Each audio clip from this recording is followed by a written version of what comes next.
Hello everyone, welcome po sa unang araw ng ating daily devotions. At ang pamagat po ng ating pag-uusapan today ay when your faith feels dry and distant. At ang ating verse na siyang panggagalingan ng ating devotions ay James 4 verse 8, kung saan nakalagay doon, "Draw near to God and He will draw near to you." Draw near to God and He will draw near to you. So tayo ay manalangin. Lord, thank you for your invitation. Thank you, O Lord, na by your grace and mercy, we can draw near to you. At salamat, Panginoon, for your promise that you will also draw near to us. Lord, tulungan niyo kami na maunawaan namin ang pangakong ito sapagkat may mga times, O Lord, that our faith feels dry and distant. And right now, Panginoon, dinadalangin ko lahat ng mga nakikinig who are experiencing dryness in their relationship with you, Lord, feeling distant maybe. So kung ano man po yung sitwasyon, I know na you're inviting us to draw near to you, Panginoon. So Lord, speak to us through these devotions for this day, and tulungan niyo kami na maunawaan namin yung sinasabi mo sa amin, dear Lord, by your Holy Spirit and through your word. This is our prayer in Jesus' name. Amen and amen. So itong verse na to gives us a simple but profound invitation. Come near to God. Yan po ang pinakamahalagang dapat natin iniisip at ginagawa sa bawat oras, sa bawat pagkakataon ng ating buhay, na talagang mag-pay attention tayo sa Panginoon, i-seek natin siya ng buong puso. It doesn't begin with what God must do for us. It really begins with our response to Him. Siya yung nag-i-initiate ng love and invitation sa atin. We simply respond. We don't want to just simply use God kasi meron tayong mga gusto from Him, whatever that may be, siguro something that we are praying for. Pero ang dapat desire natin is the Lord Himself, His person. Getting to know the Lord personally is the most important thing sa buhay natin. Not what we get from Him, even through answered prayers. The early church experienced yung awe and miracles and wonders sa buhay nila on a day-to-day basis, hindi dahil they are looking for it.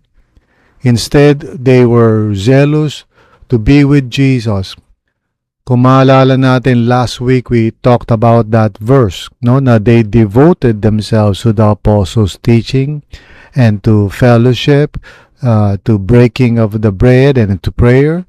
So they were not searching for fantastic experiences. They just wanted to be with Jesus. Sa panahon natin ngayon, minsan hindi siguro lang natin napapansin na parang ang mas desire natin siguro yung masagot yung mga panalangin natin. And that's understandable. And minsan naiinis pa nga tayo pag hindi nasasagot yung ating panalangin. But this is something to think about, Lalong-lalo na kapag nadi-disappoint tayo. Whenever we are praying to the Lord for something at hindi agad nangyayari o minsan di nga nangyayari. And minsan nagkakaroon tayo ng doubt, si Lord ba, nakikinig ba siya sa mga panalangin natin? Now, before we go into that kind of mindset, tanungin natin ang sarili natin. Ang gusto ba natin yung sagot sa panalangin lamang? Ang gusto ba natin yung karanasan na merong nangyayaring himala sa buhay natin? Or do we desire the Lord Himself? Now, I may not have all the answers sa lahat ng mga bagay, but often I believe na ang nangyayari is that the Lord really wants to develop a relationship with us based on trust, Gusto niya mag-trust tayo sa Kanya at hindi lang yung parang kaya lang tayo lumalapit sa Kanya because we want something from Him. You know? The early church really pursued Jesus more than anything else. They were not after mga miracles per se. They're not running after signs and wonders. Those things happened, you know. Pero hindi siya parang formula, hindi nila sinabi sa sarili nila, sige, ano tayo, let's devote ourselves to the apostles' teaching and to fellowship, to the breaking of bread and to prayer, para yan yung strategy natin para we can see the miracles of God in our lives. No, they were not thinking about those things, you know. They were simply desiring to be with the Lord. They were making space sa buhay nila to be in God's presence. They were pursuing Jesus, not His gifts. Okay?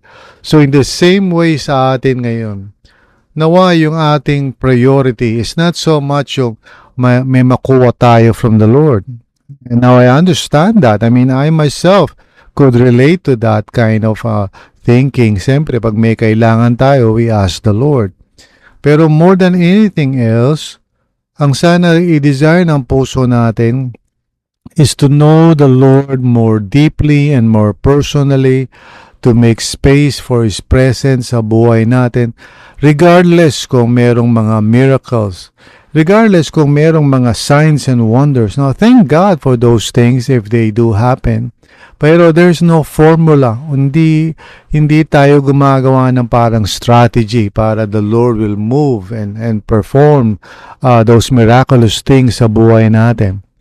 God Himself is our longing and our reward. And as you draw near, sabi nga ni James, no, as we draw near to God, He will draw near to you. So, we become more aware of His presence and power sa buhay natin. And yes, there will be times na magkakaroon ng mga manifestation of His power, of His glory, and praise God for that. Pero hindi yun ang sinisik dapat natin. Ang sinisik natin dapat is the Lord. Kaya nga, minsan, when we feel dry or distant, no, minsan nangyayari yan na parang routine lang lahat ng bagay. Sometimes when you think about it, it is the Lord actually inviting us toward a more intimate relationship with Him na hindi naka-base sa whether He would answer our prayers, whether He would give us gifts, no, na gusto natin, but rather simply because we desire Him. Okay? So yung tinatawag na mga walls, you know, maybe you've heard me talk about it before, na minsan na-encounter ng isang believer yan, yung parang nasa wall siya, he cannot move forward.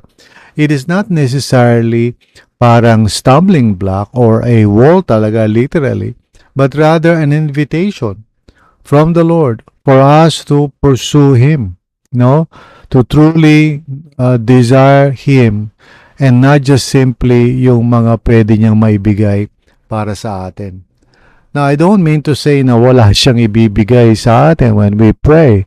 And surely by God's goodness and mercy, you know, He does that a lot of times. Although there are times that He won't answer our prayers the way we want to or the way we desire siguro, yung timing or yung way. Pero still, you know, it is an invitation for us na to get past that, minsan matatawag kong parang childish expectation yan eh. Parang humingi tayo ng candy sa magulang natin, humingi tayong chocolate or ice cream, tapos pag hindi naibigay, nagtatampo tayo, you know.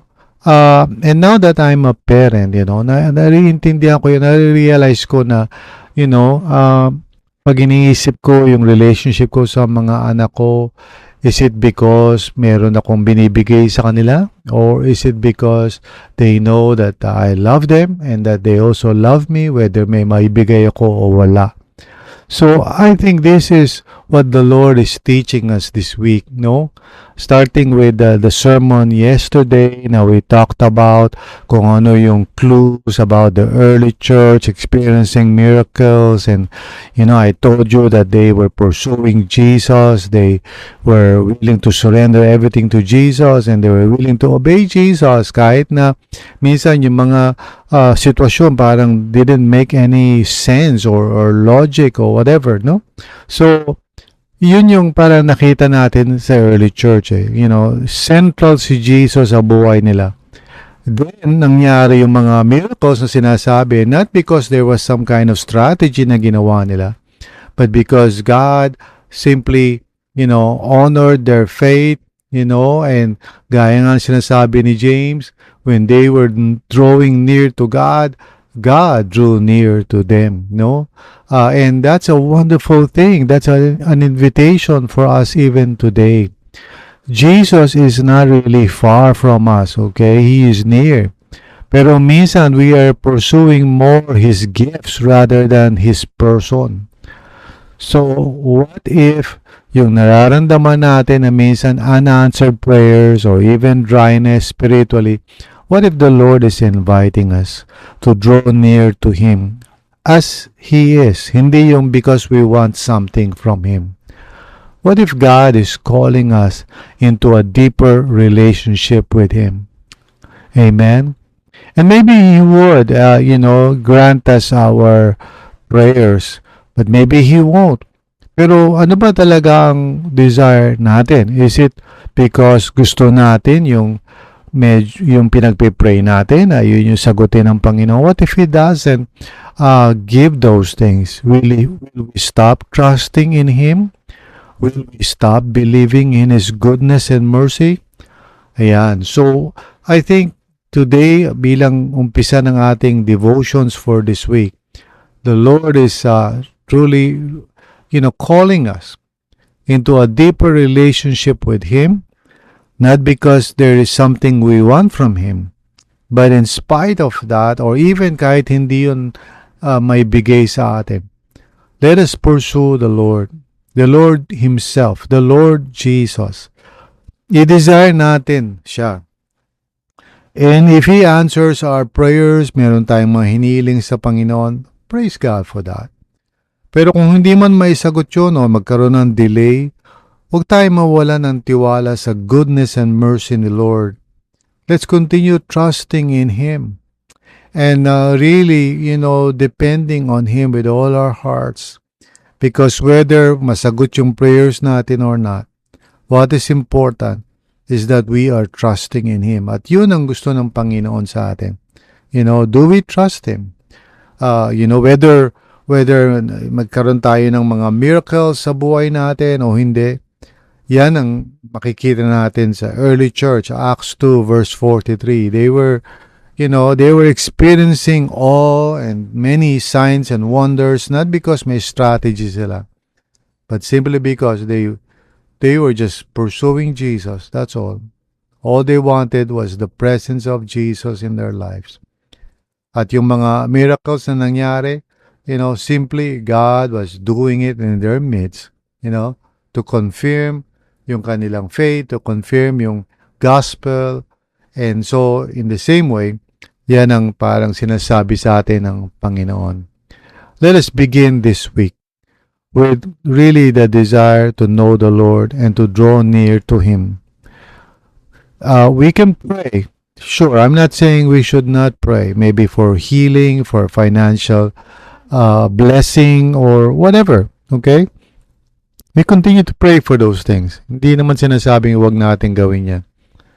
Pero huwag mong i-base doon yung relationship mo sa Panginoon na parang you will no longer trust Him kung hindi niya masagot yung panalangin mo. That you will no longer believe in Him pag hindi na dumating yung hinihiling mo.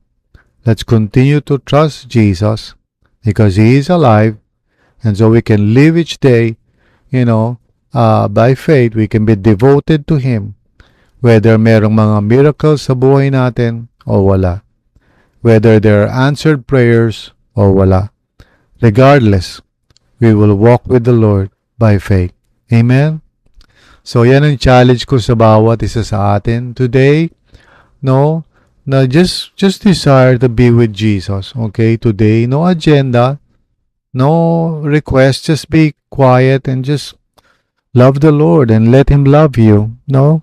Just worship Him, draw near to Him today, meditate on Him, you know? Just be quiet before the Lord and learn to be still. Amen? So, tayo po ay manalangin. Dear Lord, patuloy mo po kaming tulungan na i-desire ka more than your gifts, more than the answer to our prayers, that we would truly draw near to you because of you, not because of what we can get from you. Salamat, Lord, sa mga gifts mo, mga answered prayers. But, Lord, you desire that we trust in you, that we put our hope in you, whether meron bang kasagutan ng mga prayers namin o wala. Lord, if there's anyone who is experiencing dryness right now, may they realize that you're inviting them to a more intimate walk with you, Lord. At nawa they would respond to that invitation by faith. Thank you, Lord. In Jesus' name, amen and amen.